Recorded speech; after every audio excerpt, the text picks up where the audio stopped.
Hey, we back with another one, man. I be getting a lot of requests to do some like South Memphis like sample beats. So we finna get into that thing. You know the rules. Your head bobbing while you listening to the beat. Go ahead and drop me the like, man. Sub if you haven't already. And hit that noti bell so you know as soon as I hit these uploads, because we coming every Monday and every Friday with it. Let's get into this cookup, dog. All right, so we in YouTube with it. I'm sure y'all know how to do this process, but this is for the people that don't know. If you want to get you a sample, man, you can just literally search up samples on YouTube. You can even specify soul samples, vintage samples, video game samples. There's so many different things you can search. I just typed in samples myself here. We found a little playlist, and we found this old James Bond sample in this thing. Oh my God, this thing go crazy. So I don't even know if I can play it for real. That's the thing. Fuck it, we just gonna play it. I ain't monetized yet anyway, so we just gonna play it, and then I'll show y'all kind of what to do with that thing.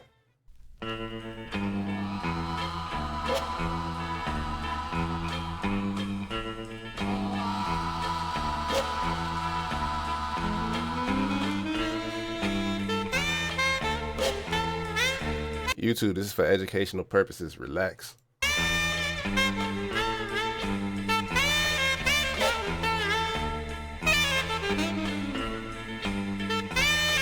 Come on, bruh.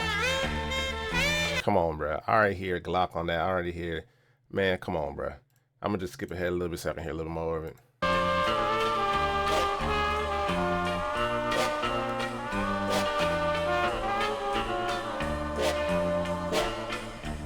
That thing is nasty, man.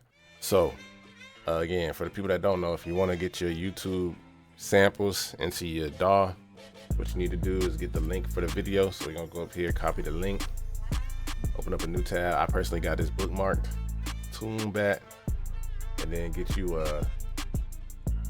again, this is for educational purposes, man. Get you a YouTube to MP3, motherfucker. And then goddamn, hey, y'all know the rest, bro. So once you downloaded your sample, you're gonna click on key and BPM finder here in TuneBat, and we gonna pull up and drag our file in here, and it'll tell us our key and our BPM. So this is kind of what we're gonna aim for once we start cooking up. All right, so we got our sample in our FL here. Let's go ahead and change the pitch of it just a little so we don't have to worry about playing it so much.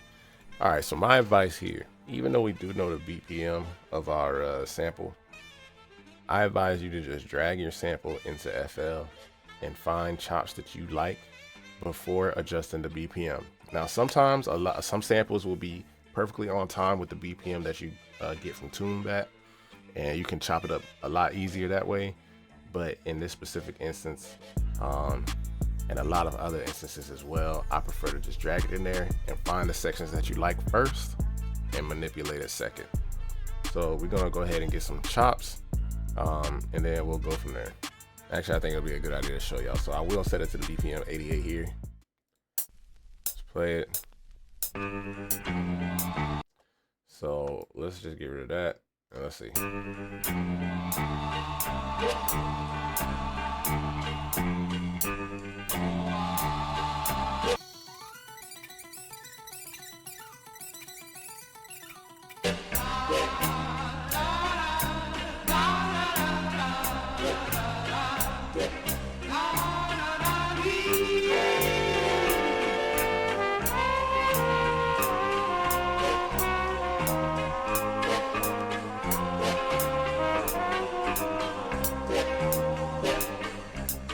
That'll be a hard intro right there, so I'm gonna chop that part out. And I think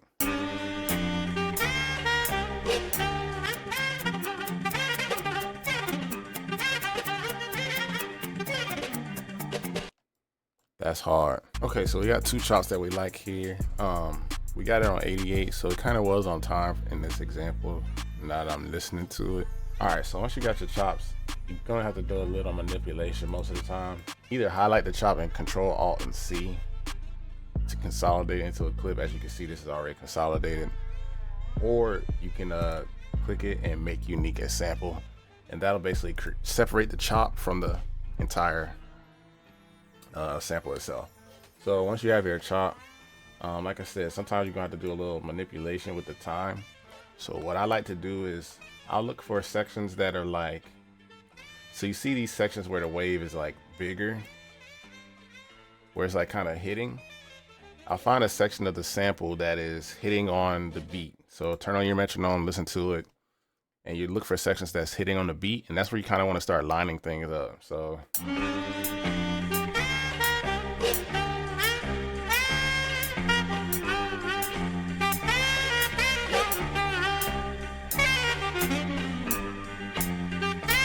on this, for example, what I'm listening to is the guitar in the background. Dum, dum, dum, dum, dum, dum, dum, dum. Because that's the count, obviously. It's 1, 2, 3, 4. You feel me?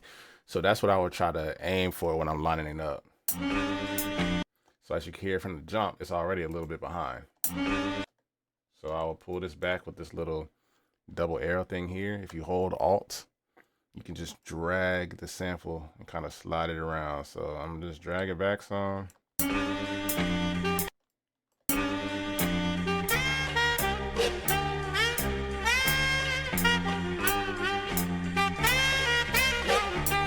So you can see it's lined up a little bit better in the beginning. The saxophone, that dude is wilding. He's wilding. He's doing his own thing, but it's saucy, so we're gonna let him live. Again, we're really listening to that guitar in the background. So I'm going to look for where that guitar is starting to get off time again. And I'm going to try and move it a little. So I'm going to have to cut and adjust.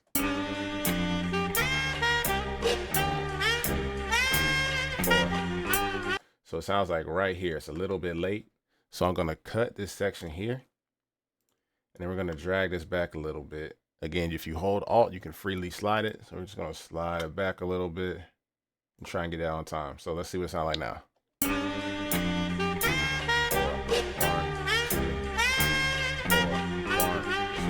Okay, so we need to move it some more because it looks like this one is a little bit ahead too. So we're just gonna keep doing this until we get everything on time where we like.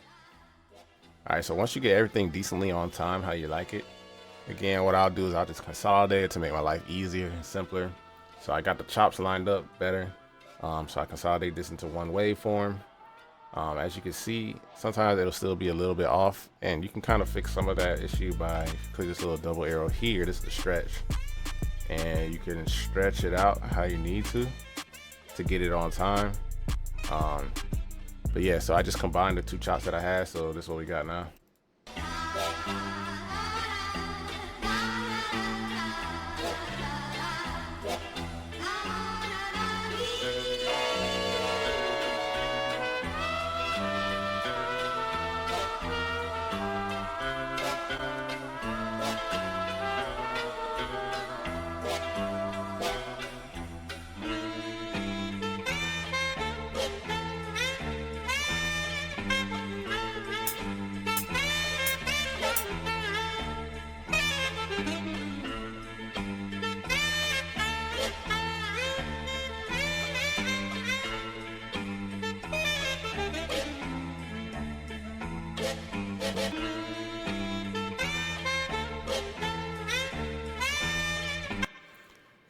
All right, so what I did at the end, because it had a little bit of space at the end that just wasn't lining up, I just took one of those little stabs that they had in the sample. I just chopped that out and I just repeated it twice at the end. Just to, you know what I'm saying, fill that gap in the middle there. All right, so effects that we put on it.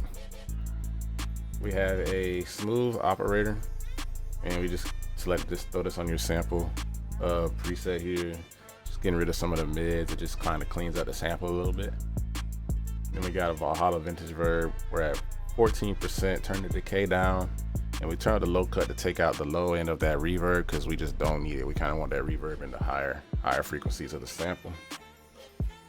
I also have this RC20 that I'm gonna use. I have an automation on there just for the intro basically. And then we have this halftime as well. I turned the mix down to 56%. And basically we just have this playing on the sample here just to kind of give it a little variety. So I'll let y'all hear that. So we have this part playing twice in a row. So these are the same chop, but this halftime is gonna sauce it up a little bit here.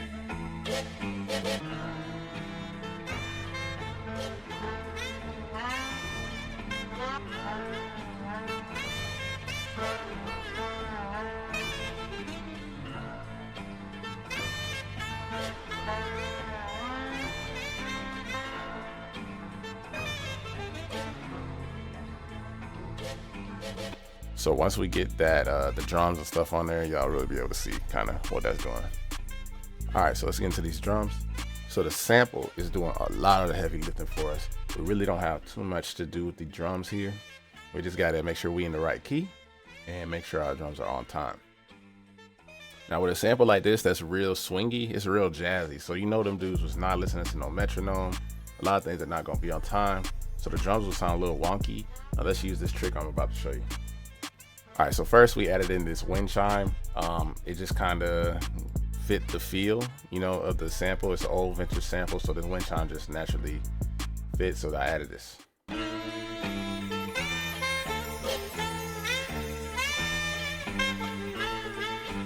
It sounds like it was already in there, man. That's what you want.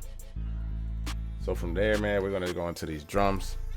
All right, so if your drums are ever sound like they're a little bit off time, if you go into your channel rack, this knob at the top here, this top right knob, this is the swing knob. So what that does is gonna swing your drum. So let's see, if I play this snare with the swing down, this is what it sounds like.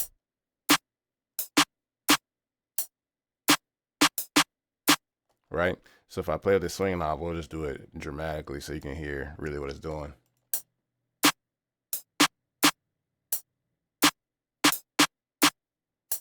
So that's very extreme. You're rarely gonna have it up at 100%, but sometimes, because like I said, when they're playing this real jazzy melody, they're not on time all the time. So this swing knob is gonna kind of create an effect where it's not playing everything exactly on time. It's gonna move things around a little bit to get that natural swing.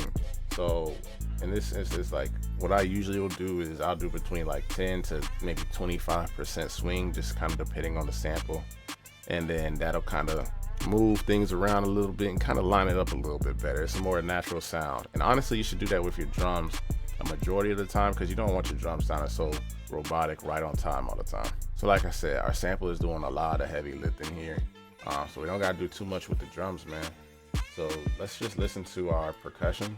We only got 5 sounds here. Very simple. So we're gonna play the snares and hi-hats. The hi-hats are just literally a simple 2-step pattern. We just play with the velocities by randomizing them by pressing Alt and R on the keyboard. So this is what that sounds like.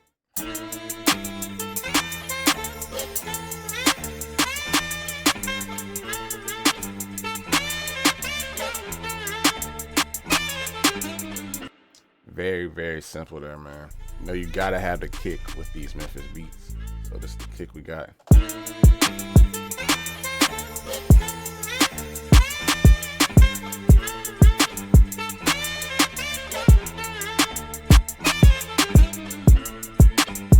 Very, very simple. And then last, I added this sub. We are in the key of A minor with our sample. So what I like about A minor is you can play it very high and you can play it very low. It gives you a lot to work with. So, damn. So I have A minor hitting that A5 here, and then we drop down an octave to A4 just to give it a cool little bounce. So this is what that sounds like.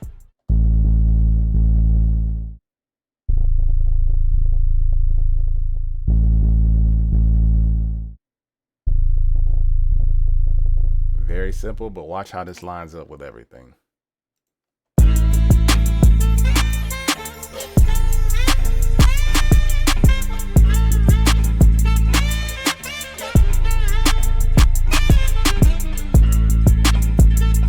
Come on, man.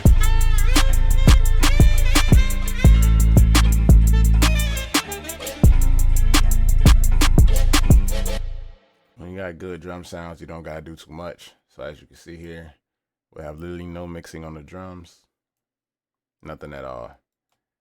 So all together, man, this is what our beat is sounding like. And y'all hear, this is that transition I was talking about earlier with the RC20. So let's listen to this thing.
man, you can't tell me you don't hear GLOCK on that beat, dog. He would go crazy on that. But hey, that's it for today's video. Really hope y'all learned something, man. I try to break this one down because, again, it's kind of a long process creating it. I'll try to kind of explain that the best I could. But hey, man, we got it done. Hit the like button if you learned something today. If your head was bobbing, if you fucked with the beat, let me know. Sub if you haven't already. And hit that noti bell so you know when I drop these videos every Monday and every Friday. But hey, that's it for me, man. We out of here. Appreciate y'all boys.